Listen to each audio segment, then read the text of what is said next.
Olá! Para você aquela frase, diga-me com quem tu andas que eu te direi quem tu és. Faz algum sentido? Eu escutei essa frase a minha infância inteira, minha adolescência inteira. Hoje, como mãe, eu entendo essa preocupação da minha mãe de querer saber com quem que eu ando, né? Como se a gente pudesse controlar muito a vida dos nossos filhos, mas eu entendo. E hoje até essa frase está moderna, né? Porque os best-sellers vendem como você é a média das 5 pessoas que você convive. E faz todo sentido, eu acredito muito nessa frase. Meio que por osmose, né? A gente acaba sendo muito parecido com as pessoas que a gente anda. Mas eu acho que é uma questão muito mais da gente escolher, né? E eu acho essa frase, assim, realmente ela faz muito sentido, porque eu lembro quando eu queria ter um corpão, né? Ficar com o corpo toda bonitona, tipo, não era bodybuilding não, como é que eu falo? Ah não, paniquete, né? Eu queria ter um corpão igual de paniquete. Eu comecei a andar só com mulheres assim, gente, e é engraçado, eu não fiquei paniquete, né? Mas eu fiquei com um corpo bonito. E a gente começa a viver aquilo ali junto, né? É uma forma de estímulo, é uma forma de te motivar. Então, se a gente quer ser uma pessoa mais leve, eu vejo muito isso. Eu recebo muitas mensagens de mães falando assim: eu queria viver uma maternidade mais leve, mais tranquila e tudo. E eu sempre pergunto assim: quem que te inspira? Porque se te inspira uma pessoa que ela é surtada, né, que ela tem essa vida louca assim, você não vai conseguir ter uma maternidade mais leve. E é tão importante, principalmente agora que a gente está vivendo um mundo digital total, né, porque a gente não está tendo contato físico, a gente não está tendo a presença ali, é só virtual. A gente saber quem a gente segue nas redes sociais, isso influencia muito, e é muito mesmo, tá? Esse negócio de a gente é a média das pessoas que a gente convive também tem a ver com as pessoas que a gente segue, que a gente acorda de manhã, vai ver o feed, aí se é uma pessoa que é negativa, se é uma pessoa que é tóxica, se é uma pessoa que às vezes só fala notícia ruim, você vai ficar com aquilo ali, você vai alimentar a alma, o espírito, o cérebro só de coisas negativas, tóxicas. E isso é tão sério mesmo, assim, às vezes a gente fala brincando, né? Não, mas não é bem assim, a gente não fica igual às pessoas que a gente convive. Mas eu lembro que deve ter uns 9 anos mais ou menos, eu fiz um trabalho para uma rede de drogaria e a gente fez um mapeamento de processo. Então a gente entrevistou praticamente todos os colaboradores, gestores da empresa. E, gente, era incrível. As respostas que eram parecidas, o perfil comportamental era o mesmo. E eram as pessoas que conviviam de departamentos completamente diferentes. Elas não estavam no mesmo departamento, mas o comportamento delas era muito parecido. Tinha aquela perguntinha que a gente fazia do copo, se você vê o copo meio cheio ou meio vazio. E é incrível, quem respondia meio vazio, gente, o perfil era muito parecido. Quem respondia meio cheio, mesma coisa, o perfil era muito parecido. Então isso tem tudo a ver, né? Com quem a gente anda, a gente acaba ficando parecido. Então, quer emagrecer? Então vai ter que começar a seguir, pelo menos nas redes sociais, pessoas que têm alimentação saudável, que treina todo dia, quer ser uma pessoa mais positiva, vai ter que seguir pessoas que realmente são positivas, que acordam com bom humor, que são leves, quer ter uma maternidade mais leve, mais equilibrada. Gente, nada de padecer, nós vamos desfrutar dessa maravilha que é ser mãe. E isso influencia mesmo, gente, de verdade. Parece brincadeirinha assim, mas é algo que faz muita diferença no nosso comportamento. É igual a questão da novela, né? Às vezes a gente fala assim, nada a ver assistir novela. Não tem nada a ver assistir novela mesmo, só que às vezes a gente tem certas novelas que passa tanta coisa que a gente não gostaria de fazer e aquilo vai ficando dentro do nosso subconsciente, inconsciente, vai ficando dentro da gente. E aí às vezes acontece uma situação na nossa vida e a gente faz igual porque a gente viu ali, a gente meio que reproduz aquilo que a gente colocou pra dentro da gente. Então, não é que a gente tem que ser criado numa bolha, numa ilha, não. A gente pode ter os amigos que a gente quiser, mas se você tá com desejo de emagrecer, então começa a seguir aí nas redes sociais, começa no seu convívio, né? Depois que a gente puder sair de novo e ter a presença física, a viver com pessoas realmente que fazem a diferença nesse assunto. Tem aquela frase, né? Loucura é querer resultados diferentes fazendo as mesmas coisas. E é verdade, é loucura. Como é que você vai querer emagrecer? Esses dias uma amiga minha falou, cara, não tô conseguindo emagrecer de jeito nenhum nessa quarentena, tá difícil demais. Eu falei assim, o que tá rolando? Todo dia chocolate, pizza, McDonald's, mas não dá, ninguém vai emagrecer desse jeito, né? Quer emagrecer? Então vamos lá, alface, tomate, maçã, batata doce, frango, senão não tem jeito, gente, não tem como.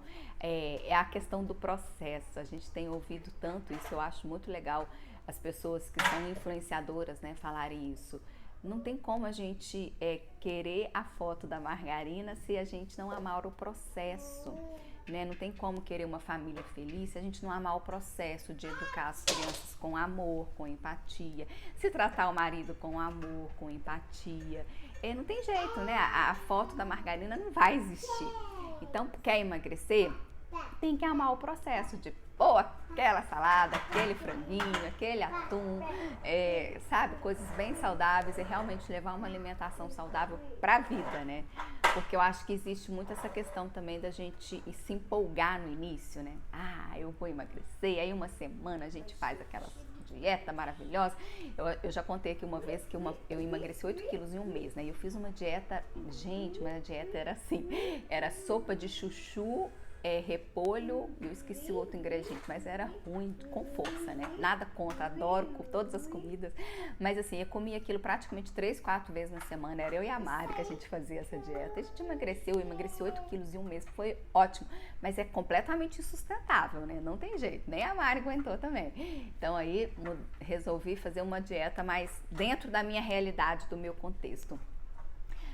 Mas enfim, a questão é muito essa, a gente parar para pensar com quem que a gente tem andado, e isso influencia realmente muito. Ontem a Lu Fiô tava falando uma coisa, eu adoro ela, inclusive vocês podem seguir, porque ela é uma pessoa super, ela é que nem eu, do copo cheio, a gente vê o copo cheio, meio cheio, e a gente é muito positivo, assim, muito otimista, de vez em quando eu compartilho algumas coisas que ela coloca, e a Lu falou uma coisa muito interessante, que o senso comum, ela tava fazendo uma live sobre senso comum. Que vira ele pequenininho, a escada pequenininha. Assim. E ela estava falando que o senso comum muitas vezes é uma frase invertida, que é a voz do povo não é a voz de Deus. E aí quando ela falou isso, fez todo sentido para mim, porque principalmente agora na Semana Santa, a gente vive exatamente isso, né? Porque a voz do povo manda crucificar Jesus. Então, nem sempre, gente, o senso comum é benéfico. A gente tem que tomar muito esse cuidado com a manada, com a boiada, com o ônibus de Abilene, nada de ônibus de Abilene. Vamos pensar, refletir sobre a nossa vida, sobre aquilo que foi colocado pra gente, foi imposto, principalmente nós mulheres. A gente tem que tomar muito cuidado com as nossas escolhas, tem que tomar muito cuidado com aquilo que é falado e colocado pra gente, porque muitas vezes o senso comum nos leva para a crucificação, né? Então, se você está se sentindo crucificada, se a sua vida não está bem, se você não está feliz de verdade, né? Porque às vezes a gente gosta de estampar uma felicidade falsa para todo mundo, mas lá dentro da gente só a gente sabe. Então, se você não está feliz de verdade, se os seus comportamentos não estão te levando para um lugar que você se sente bem, se o seu olhar não é um olhar amoroso, se o seu olhar não é um olhar encantador, né? E eu não falo esteticamente, né? Eu falo da alma mesmo, sabe? Eu acho que o olhar de mãe, gente, o olhar de uma mãe é capaz de tudo. E o olhar, de condenar, inclusive, né? Mas eu acredito muito mais que o olhar da mãe acalenta, o olhar da mãe leva amor, o olhar da mãe faz com que a criança entenda que tá tudo bem, né? Eu acho que o olhar de mãe, ele é incrível, ele é transformador, né? Eu acho que quando uma mãe olha para um filho, ela consegue passar num olhar um monte de coisas boas e ruins, mas eu acredito mais nas coisas boas. E o nosso olhar, o olhar da mulher, ele tem várias nuances. A gente pode olhar de uma forma sedutora para o marido, a gente pode olhar de uma forma firme, né, para as crianças, para quando elas, né, a gente quer que elas obedeçam, que nem sempre vão obedecer, mas a gente tenta. Sabe, eu acho que o olhar, ele realmente mostra muito. E a gente tem que aprender a ter esse olhar de uma forma muito benéfica para nós, mas tem que vir lá de dentro, né? Eu acho que hoje em dia a gente vê muitas pessoas falando de influenciadoras e tudo, E sinceramente, eu acredito que influencia de verdade aquele que de verdade fala com a alma, aquele que de verdade se entrega, se doa, aquele que de verdade ama o processo e tá ali sem querer muitos números, né? Sem querer muitas quantidades, sem querer tá ali de verdade, entregue de alma, de coração. Eu acho que essas são as melhores pessoas para influenciar, porque sabe, é uma pessoa que é grata, uma pessoa que realmente tem essa alma colocada ali para ajudar, uma pessoa que está entregando a vida, doando, né, o que sabe, o que não sabe, está ali junto compartilhando. Eu acho que essa pessoa influencia, né, porque a gente quer gente como a gente, né, eu gosto de conversar com gente como a gente. E é muito interessante a gente passar a refletir sobre essa nossa rede social, principalmente nessa época em que estamos completamente digitais, né? A gente não tem contato físico, para a gente poder se beneficiar desse momento, essa pandemia, para a gente poder sair dela transformados de verdade, porque também nada adianta a gente estar vivendo esse processo e acabar a pandemia e sair igual louca, né? E viver as coisas desordenadamente. Vamos aproveitar o processo, vamos aproveitar o momento para a gente poder se transformar. Ter na rede social as pessoas que de verdade fazem a diferença na nossa vida. Não crucifique e também não seja crucificada, né? Eu acho que essa frase foi a melhor, assim, que eu pude escutar essa semana. Eu achei ela que faz muito sentido para mim. A voz do povo nem sempre é a voz de Deus, porque a gente tá aí crucificando Jesus e nos crucificando muitas vezes, nós mulheres. Muitas vezes, gente, a gente vai muito, até hoje, mesmo com toda essa onda de feminismo, de empoderamento, até hoje nós mulheres não estamos ainda acostumadas a escutar a nossa intuição. É tão importante a gente escutar a nossa intuição, a gente olhar para a nossa essência, a gente comunicar com a gente interiormente, com as pessoas da nossa volta. E fazer isso sem medo, né? Eu acho que é tão importante a mulher ter essa liberdade. Quando eu falo de livre, aqui em casa, vira e mexe, a gente conversa sobre a liberdade, sobre ser livre. E quando eu falo muito isso, esse livre, é muito nesse sentido, sabe? É de ouvir primeiro dentro de mim. A meditação, já falei aqui, assim, me ajuda muito. A meditação me faz me ouvir, me faz ouvir Deus. Eu vejo muita gente às vezes preocupada, né, que como é que eu vou fazer nessa quarentena, porque se eu não puder ir para a missa, gente, eu adoro a missa, para mim missa realmente é fundamental, comungar Jesus para mim tem um valor assim inestimável, mas de verdade ele está dentro da gente, Deus está dentro da gente, a gente aqui precisa escutar, né? A gente precisa silenciar o coração. E silenciar não é só de estar num ambiente. Às vezes eu consigo meditar assim, televisão aqui, os meninos conversando, eu consigo meditar, porque é a mente que tem que silenciar, né? Às vezes não tem um silêncio absoluto, mas tem a mente silenciada, né? A mente está quieta. E aí eu consigo ouvir a minha voz, eu consigo ouvir Deus assim de uma forma linda conversando comigo de verdade, assim. Eu já tive vários insights que eu falo com o Deus fica como assim, o que é isso? E assim, é muito a voz dele mesmo, sabe? Então, e nós mães, a gente perdeu muito isso, né? Eu acho que antigamente, eu falo pela época da minha mãe fazia as coisas muito por ela, pela intuição dela. A gente erra, vai errar, gente, mas errar dentro da nossa verdade é completamente diferente de errar pelo senso comum, né? E o bom senso é a gente nem sempre ouvir o senso comum. Às vezes o senso comum, ele é verdade, ele traz um benefício, às vezes o senso comum nos valida de alguma forma, mas às vezes o senso comum nos faz crucificar Jesus, nos faz nos crucificar também, né? Então, é aquela coisa, quem você quer, Barrabás ou Jesus? Vamos fazer a escolha por Jesus, independente de religião, né? Vamos fazer a escolha por Jesus porque Ele é amor, Ele é bondade, Ele é compaixão. E por mais que às vezes seja difícil, inclusive quando a Milene falou na aula, a gente conversou sobre isso, foi muito legal, porque quando ela fala, né, ela explica que a gente prefere andar com Barrabás, porque andar com Barrabás, esse senso comum, né, é muito mais fácil. Ele não era uma pessoa muito boa, então a gente se sente superior a ele, né, então é muito melhor. Andar com Jesus é mais difícil, porque Jesus, ele realmente é superior, né, não no sentido da superioridade, no sentido de evoluído, né, ele é evoluído, ele é pura bondade, ele nunca pecou, ele é puro amor, então a gente meio que se sente um pouco inferior. E aí a gente fica com essa dificuldade de andar com pessoas assim, né? Por isso que muitas vezes a gente escolhe para o nosso meio, para a nossa rede social, pessoas que a gente se sente superior a ela, né? E de várias formas, não falo só no sentido superior, no sentido financeiro, espiritual, no sentido de tudo, né?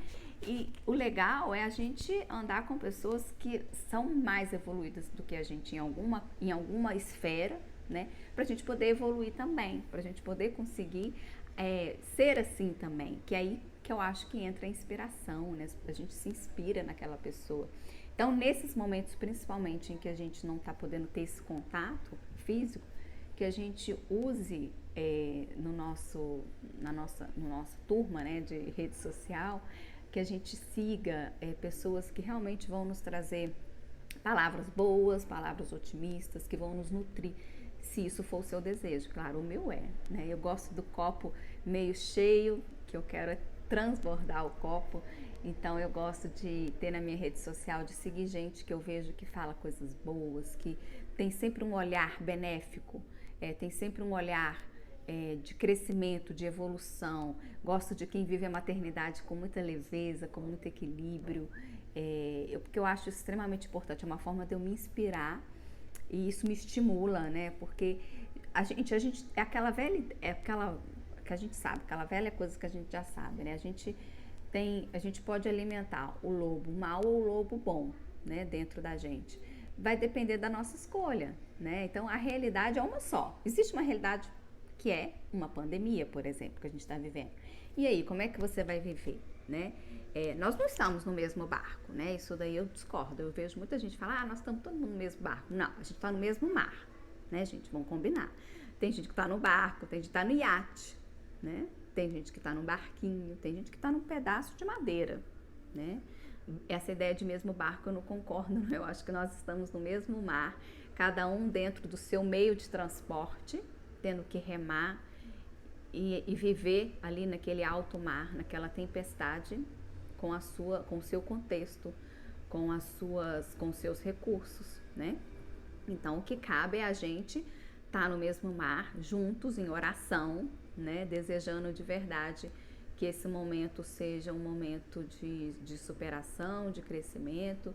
E se você está no iate, né? Quem sabe você não joga uma cordinha para puxar quem está só em cima de uma madeirinha, né? Eu acho que é um momento para isso, para a gente poder ver o mar, entender o meio de transporte de cada um e tentar ajudar aqueles que não estão muito beneficiados. Mas que a gente de verdade encha a nossa comunidade social, né, a nossa rede social de coisas que vão nos elevar, sabe? Esse negócio não é ser... tem gente que fala assim, não, você não é realista. Não, gente, sou super realista, eu sei da minha realidade, eu sei da realidade do mundo, mas não é porque eu sei que né, da realidade, das coisas que estão acontecendo, que são ruins da realidade, que eu também vou surtar, né? Porque se eu for começar a pensar realmente em tanta coisa que está acontecendo, e muito antes do coronavírus, né, gente? Vamos combinar, né? Nossa sociedade já estava um vírus, já tinha um vírus, já tinha vários outros vírus por aí, né? Inclusive numa live do padre Fábio de Mello ele estava falando isso, o vírus, nós somos muito mais um vírus que contaminou o mundo, o planeta num todo, né? Nós não fomos criadas para pensar num planeta como um todo. Hoje em dia que a gente está tendo essa conversa, que a gente consegue entender isso, né? Eu pelo menos venho de uma educação não só familiar, como escolar, como de vida, que a natureza estava aí super em abundância, a gente podia construir, fazer o que quisesse, pronto, né? E a gente está vendo que a realidade não é bem essa, né? Tudo tem o seu equilíbrio, né? Eu lembro quando eu fiz vestibular, Gente, eu super entrego idade. Eu tinha uma pergunta lá que a gente tinha que responder da Amazônia, e a Amazônia era 70% A Amazônia era o pulmão do mundo. 70% da água do mundo estava na Amazônia, né? E a realidade hoje não é essa, né? Eu já fiquei sem água aqui em casa.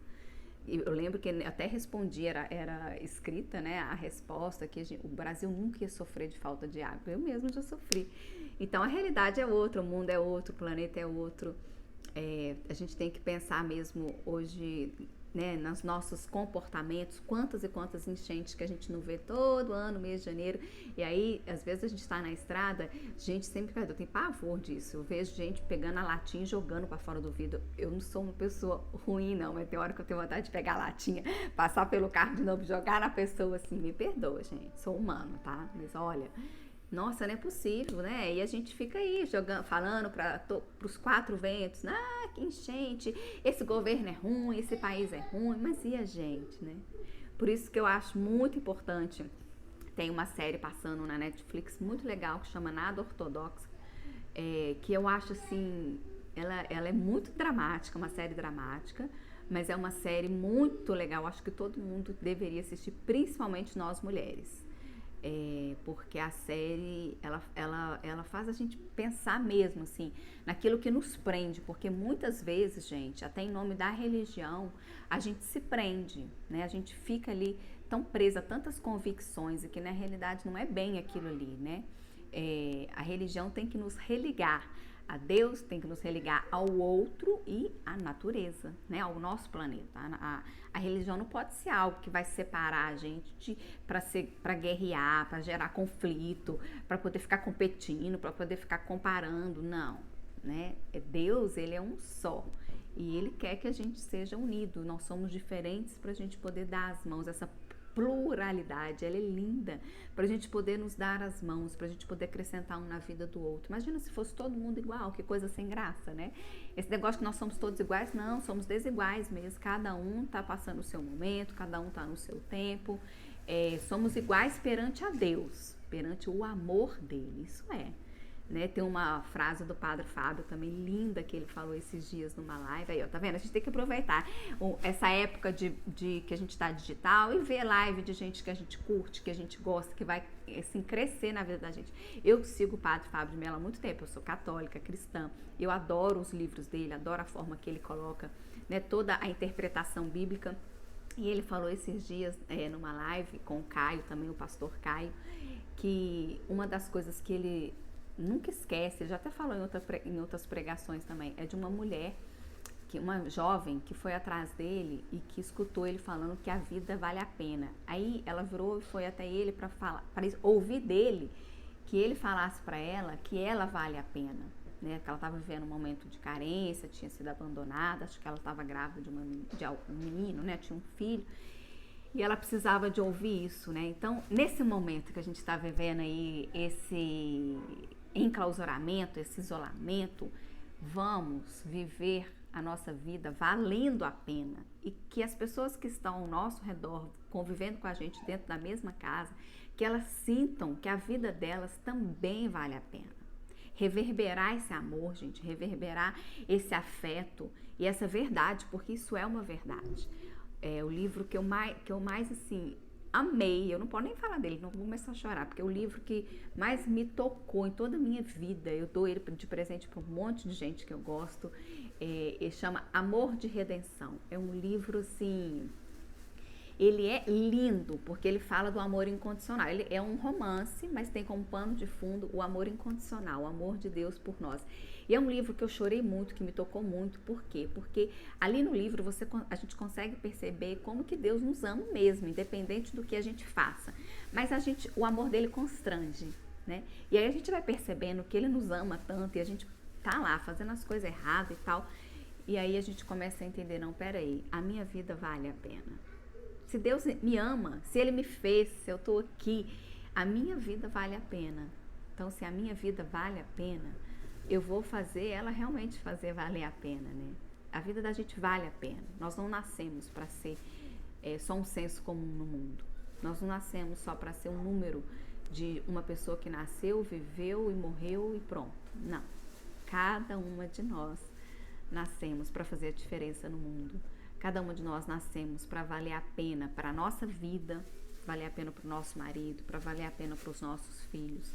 Às vezes eu recebo mensagens de mãe falando assim, eu não dou certo, meus filhos, eles falam que eu sou uma mãe assim, assim, assado. Gente, olha, a gente nasceu para ser mães, olha que legal. Isso é um presentaço, né? Um presente, sem brincadeira, você poder ser mãe. Aquele filme Milagres do Paraíso, ele é lindo também, né? E ele, quando eu assisti aquele filme agora recentemente, né? Eu vi aquela mãe, né? Mãe, né? A mulher move o mundo. E é um filme que foi baseado em fatos reais. Quando eu vejo aquela mulher... Eu amei o filme porque tem a borboleta também, né, gente? Passou a borboleta, eu já fico numa alegria danada. E quando eu vi aquela mãe lutando por aquela filha, né? Olha, gente, é muito intenso a gente entender isso. O que uma mãe não faz por um filho? Então é lógico que a gente vale a pena. A gente não pode assumir o nosso valor por uma questão financeira, por uma questão estética, pelos atributos. Não, gente, a gente vale a pena, né? Deus nos fez, Deus nos criou. E aquele filme também, Milagres do Paraíso, ele me deu uma cena muito, assim, que não sai da minha cabeça, que são aquelas duas mulheres. A mãe tem uma filha que tem uma doença que é incurável. E aí duas mulheres viram para essa mãe e falam assim, você tem que pensar qual que é o pecado que você está cometendo, ou o seu marido, ou a sua filha, e pedir perdão a Deus, né? Gente, aquilo é um crime, né? É um crime. E a gente faz isso, a gente tem que tomar cuidado com isso. Eu lembro quando os meninos estavam na UTI, que eles nasceram, e não pode mesmo tirar foto na UTI, né? O Gedeon, a gente tem um videozinho do Emanuel quando ele tinha acabado de nascer, no dia que nasceu mesmo, porque o Gedeon, na hora que ele foi o primeiro a ver os meninos, na hora que ele subiu pra UTI, ele fez esse vídeo. E aí, ele tinha guardado esse vídeo, mas o enfermeiro chamou a atenção dele e a gente não pôde tirar foto. A gente só tirou foto dos meninos depois que eles saíram da UTI e foram para uma outra sala, que é uma sala onde as crianças não estão com tanta emergência, tanta urgência. E aí lá a gente podia tirar foto. E aí eu não mandava foto pra ninguém, porque realmente não era momento pra isso. As pessoas às vezes me pediam foto, eu falava, gente, vamos orar pelos meninos, não é momento de foto. E eu amo foto, sempre gostei de foto, sou pessoa que tira foto desde pequena. Mas assim, não era um momento pra isso, né? Aí, depois que os meninos fizeram 1 ano, que foi quando a gente descobriu que o Anielo tinha hemiparesia, teve uma mãe, uma amiga minha, que virou pra mim, e assim, com muito respeito, muito carinho que eu falo isso, não tem problema não, mas ela virou e falou assim, é por isso que você não mandava foto pra gente quando eles eram bebês, porque eles têm problema. Eu falei, não, Flor, até porque eu nem sabia, na época a gente não sabia, quando eles estavam na UTI, a neuro passou por eles e não identificou nada, que é super normal isso. Aí eu falei pra ela, não, Flor, não tem nada a ver. Ela virou e falou assim, olha, deixa eu te falar uma coisa, você precisa rezar, pedir muito perdão a Deus, reza o texto de misericórdia todos os dias, porque é só depois disso que você entender o seu pecado que ele vai ser curado. E eu entendi ela, e assim, eu super respeito as pessoas que pensam assim, não tenho nada contra, mas assim, a gente nunca deve falar isso pra ninguém, né? Igual no filme, e o pastor mesmo do filme, ele fala, nossa, as pessoas para entrar nessa igreja, elas tinham que fazer um teste antes. Gente, eu não acredito nisso, né, em primeiro lugar, mas eu respeito quem acredita, tá tudo bem. Mas a gente tem que prestar atenção naquilo que a gente vai falar para as outras mães, sabe? Porque assim, a mãe às vezes já tá passando por... Eu não fiquei preocupada, eu não levei culpa de nada disso, eu sou muito tranquila com essas coisas, eu tenho a minha fé, ela não é abalada por essas questões, não. Mas assim, eu sei que tem mães que ficam. Tem até uma mãe que um dia me escreveu no direct, que ela falou assim que a menina dela, ela cuidou da menina dela até os 6 meses, aí ela voltou a trabalhar fora. Aí ela falou assim que com 1 ano e pouco a menina pegou meningite. E ela falou que ela escutava muito assim das pessoas, tá vendo? Foi trabalhar fora, deixou a menina de lado, abandonou a menina, por isso que a menina teve... Gente, a menina tava com meningite, né? A gente tem que ter um pouco de respeito pela a dor que a pessoa já tá passando, o que tem a ver uma coisa com a outra. Né? E ela falou que ela ficou muito mal, se sentiu muito mal. Inclusive teve uma mãe também, numa dessas viagens que a gente estava fazendo, que ela descobriu que o menino dela tinha déficit de atenção com 6 anos de idade. Aí a gente conversando sobre a maternidade, porque agora é assim, né? Onde eu vou, eu adoro conversar sobre a maternidade. E ela virou pra mim e falou assim que a gente estava conversando sobre a culpa. Aí ela falou assim que é isso? Ah, um pedaço de biscoito. Essas coisas acontecem aí também, né? Aí ela falou assim que quando essa mãe, ela falou assim que quando o menino dela tinha 6 anos, ela descobriu que ele tinha déficit de atenção. E ela falou assim que o que ela escutou da família falando assim, você nunca percebeu que seu filho tinha déficit de atenção? Não é possível. Ela falou, mãe, não. E ela começou a se sentir mal, se sentir culpada, que ela não estava dando atenção pro filho. Gente, tem coisas que a gente não percebe, né? Ninguém é obrigado a perceber tudo o tempo todo, né? A pessoa já está passando ali por um diagnóstico de uma coisa que para ela estava fazendo mal, não estava muito feliz, e ainda você vai lá e fala isso, né? Gente, a gente tem que tomar esses cuidados, realmente.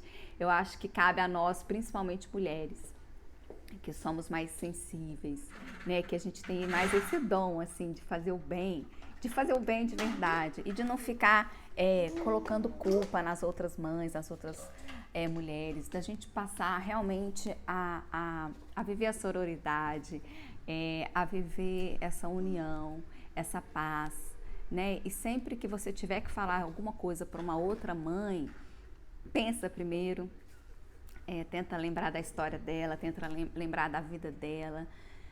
Não vamos ter esse senso comum que quer crucificar Jesus, não, por favor. Vamos ter bom senso, sabedoria, amor.